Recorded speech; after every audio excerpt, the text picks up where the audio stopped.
السلام عليكم ورحمة الله وبركاته. صباح الخير يا أحلى بنات ويا أحلى ستات بيوت. مين بقى عايز يبارك لي على الذهب؟ مين اللي عايز يبارك لي على السلسلة اللي أنا جايباها دي؟ طبعا، بإذن الله بإذن الله بإذن الله كلكم وكلنا واللي نفسها تجيب حاجة أو تلبس حاجة هتجيب، وانت معايا هعلمك وهعرفك وكل اللي انا عديت عليه وحسيت انه ممكن يطلع فلوس هقولك عليه، وكله من بيتك. لا هتخرجي ما تقولي مثلا انا ست بيت، انا ما عنديش شغل، انا ما عنديش دخل، انا جوزي ما بيدينيش. جوزك ما بيديكيش، ما عندكيش فلوس، ما عندكيش، هتلبسي دهب وهتجيبي كل اللي نفسك فيه برضه ويلا. يعني اولا انا جايبه السلسله ديت النهارده، هي سلسله بس اللي هو الكتينه، يعني ما جبتش لسه ما شاء الله. تمام، بس حلو طبعا قوي. تمام. كل ما يتوفر معاكي قرش انزلي هاتي بيه دهب. يعني في ناس، انا اللي جواتي قال لي اللي مش عايز تجيب حاجه، في عندي كسر دهب ان شاء الله بالريمه، ان شاء الله اي حاجه تجيبيها عادي، مفيش اي مشكله. شوفي دي سعرها 6000 بالظبط و900. تمام، دهب عيار 18، وهي جرام 580 ملي، يعني قولي مثلا جرام ونص. ماشي، حلوين قوي. زي ما قلت لك انا كنت فتحت الحصاله بتاعتي، وكنت برضو كان في فلوس تانية اهو. بصي شوفي تاريخ يوم 21/5، ده وقت ما صورت الفيديو. تمام، اللي هو امبارح. انا جيت منزل الفيديو امبارح، اللي في اللي بتاع المونتاج كده حصلت مشكلة، فرحت عدت المونتاج بتاعه تاني والتسجيل بتاعه تاني. تمام، اللي انا بنقولك عليه ان احنا باذن الله باذن الله هنظبط كل حاجة من حاجات بسيطة في البيت. ويلا نبدأ اول درس لينا، وهو الحاجة اللي هتدخلك دخل حلو قوي، العيش. زي ما شايفين صينية الاكل، اكلنا زائد عيش على صينية الاكل على السفرة على whatever يعني. هناخد العيش. تمام، ان شاء الله لقمة. عارفين اللقمة دي كانت نينا الله يرحمها تقول ايه؟ لم اللقم يمنع النقم. حلو. اول حاجة كده، انا عندي جايبة صينية قديمة اوي، يمكن بقالها يمكن 20 سنة، قديمة جدا، مكنتش بستخدمها. قعدت ادور عليها طلعتها، حطيتها على سور البلكونة في الشمس، ورحت كل ما يطلع ان شاء الله لقمة بحطها عليها، علشان حاجتين. والحاجتين بسم الله ما شاء الله، والشكارة جنبهم، وكان لسه في عيش في الارض كنت لسه هعمل العيش الناشف بشيله احطه في الشكارة. تمام، والعيش الطري تمام بفرده. طيب، حاجة بقى المهم اللي انا بعمله ده، واهم حاجة، ودي هتدخل، بصي هتساعدك باذن الله ان رزقك ودخلك يزيد. اول حاجة زي ما شايفين كده، جيراننا عندهم شجر. تمام، والشجر عليه عصافير. انا باخد اول حاجة بدل قبل ما ادور على رزق، بدور على رزق العصافير، باخد اكلهم. تمام، بحط لهم اكل وميه. تعال بس بينا الاول، تعالوا نغير لهم كده الميه بتاعتهم، نروح نغيروا الميه. تمام، والله انا ساعات الميه دي مش بس بحطها كده ميه، لما كان الدنيا حر قوي بحط حته تلجة صغيره كده انها تنزل لهم درجه حراره الميه، متخيلين؟ ف دي اهم حاجه ان احنا، وانا برضو بدور على نفسي ادور على غيري. وهقول لكم على حاجه كمان برضو، وبرضو تخص العيش يعني. ماشي، يبقى انا دلوقتي ده اسمه اطعام، طعام ان شاء الله الطائر، ربنا هيجازينا عليه كل خير. تمام. آه انتوا مش عارفين انا قد ايه ببقى مبسوطه بسبب الموضوع ده، ان انا باكل العصافير. ولدرجه ان انا لو في يوم ما غيرتش الميه او ما حطيتش ميه او اكل، يدخلوا لي لحد الصاله والله العظيم. تمام، نرجع للعيش. طيب، العيش بقى آه نجمع ان شاء الله في الاسبوع ان شاء الله 3 كيلو، ان شاء الله 5 كيلو، انتي وظروفك. انتوا عارفين انه في عيش قوي قوي قوي هالك، كلكم عارفين وكلكم ستات بيوت وعارفين. طيب، اول حاجه حرام انك ترمي عيش في الزباله.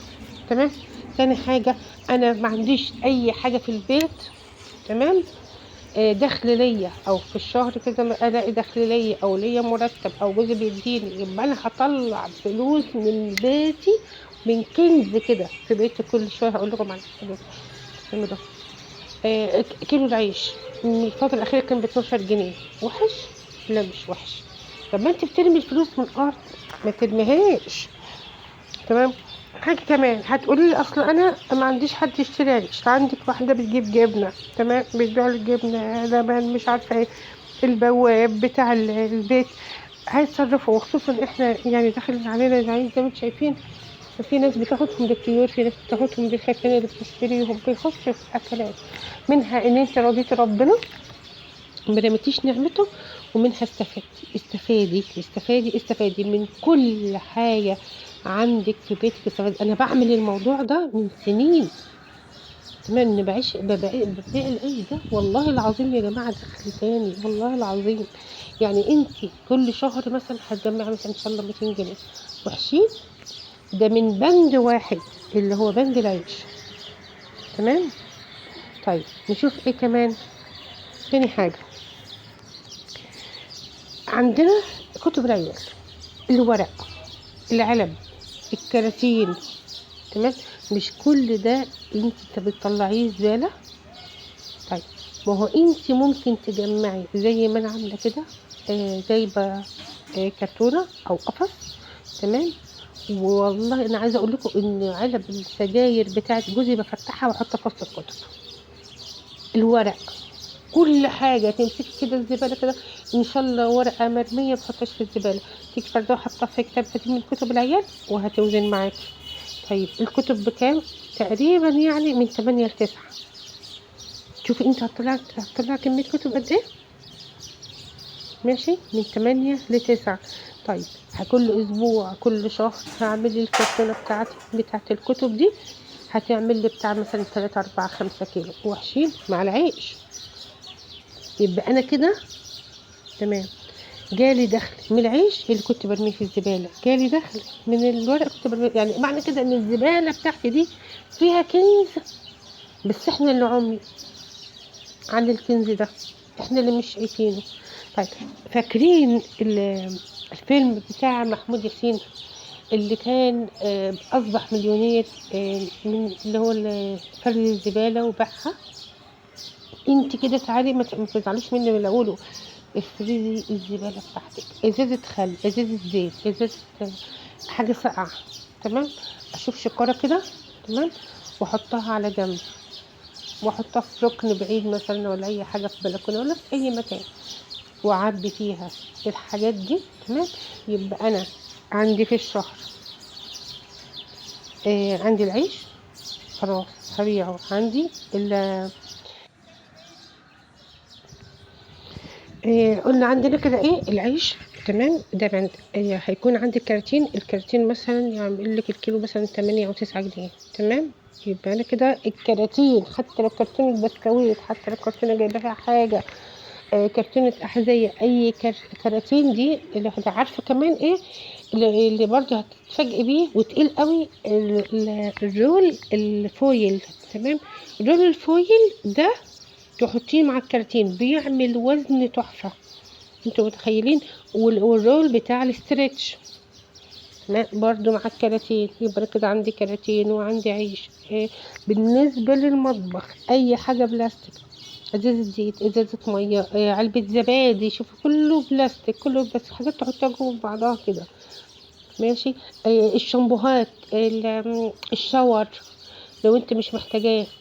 تمام. بس خلوا بالك انا هقول لكم، هعمل لكم حاجه كده منظفه، ممكن يعمل لك دخل في البيت جميل برضو. تمام. حاجه تنظيف البيت، ما ترميش اللي هو جركن الشاور، انما كل حاجه تانية نوع. يبقى احنا كده عندنا ورق، عندنا كرتون، عندنا عيش. ده دخل ولا مش دخل؟ طبعا انا اتمنى كل واحده تشوف كده، تدور في بيتها وتفكر وتدبر وتطلع لنفسها قرش ينفعها. تمام. ويكون في ايديها، وتعملي حصالة تبعديها عن ايدك انت نفسك. عارفه حصلت ايه؟ المقفول دي هبه فرجت على الحصاله بتاعتي. تمام. عشان عملت حصالة جديدة بعد اللي فتحتها المرة اللي فاتت. اي فلوس معاك ان شاء الله 5 جنيه 10 جنيه، اي فلوس زادت منك، اي فلوس بعتي بيها حاجة، حطيهم في الحصالة وابعديهم عن ايدك، وان شاء الله لو ايه حصل ما تفتحيهاش الا لما تجمعي مبلغ وتروحي ان شاء الله ب1000 جنيه للراجل بتاع الدهب، قول له عايزة بريمة، قول له عايزة حتة دهب، مش اكتر من كده. وباذن الله باذن الله هتلاقي باذن الله زي ما قلت لك. روح لاي حد بتاع دهب قولي له عايزه بال1000 جنيه دي، ب1000 جنيه تمام. قولي له عايزه اي حته دهب اللي هو الدهب القديم. أنا لما جيت اشتري السلسله ده زي ما قلت لكم بتاع الجوهري، قال لي لو انت عايزه بدلها حاجه ما دام انت هتشيليه تمام، اجيب لك اي كسر ذهب مثلا بقيمه ال7000 جنيه دول، ولحد ما تزودي وماله، ايه المشكله؟ هاتي. يبقى انا قاعد في بيتي ما بشتغلش، وخلينا واقعيين، مفيش واحد بيدي مصروف لمراته اللي قاعد كده يديهولها الا يعني ناس بسيطه قوي. احنا بنتكلم في ارض الواقع تمام. هو كل راجل كفايه عليه مصاريف البيت من اكل وشرب ودروس ودكاتره كل الكلام ده كله. فاحنا نخلينا اذكياء، احنا نفكر، احنا نعمل من الفسيخ شربات، احنا نشوف اللي حوالينا ايه ونستغله، نشوف اللي حوالينا ايه ونستغله تمام. ما نرميش حاجه وما نبهدلش حاجه وما نخرجش حاجه، وزبالتك تقسميها، الحاجات الباقيه بقى اللي تترمي. ماشي فضلات اكل، انت لو حتى عندك فضلات اكل ما فيهاش عيش، لو في رز ممكن تحطهم للعصافير، او في رز انت مش عايزه، ممكن تنشفي الرز ده مع العيش او في مكان لوحده وتحطيه مع العيش وزن، والناس تحبك اكتر. هم الناس بتدور على رز برضه مع العيش تمام. الحد عندك جيرانك عنده بتاع طيور ولا حاجه تديها له، يبقى انا ما رميتش حاجه، اتقيت ربنا تمام. جالي دخل من الهوا، احنا هنكسب من الهوا، من الكنز بتاعنا في بيتنا. طبعا انا عايزه اقول لك مفيش حاجه صعبه، مفيش حاجه مستحيله، مفيش واحد بنى نفسه في يوم وليله. زي ما قلت لك مشوارنا هيبدا بخطوه وهنبداه سوا، وهتيجي وتقولوا لي احنا سمعنا كلامك، احنا عملنا كذا، احنا حوشنا، حوشي سندك تمام. ويا رب الفيديو يعجبكم، والسلام عليكم.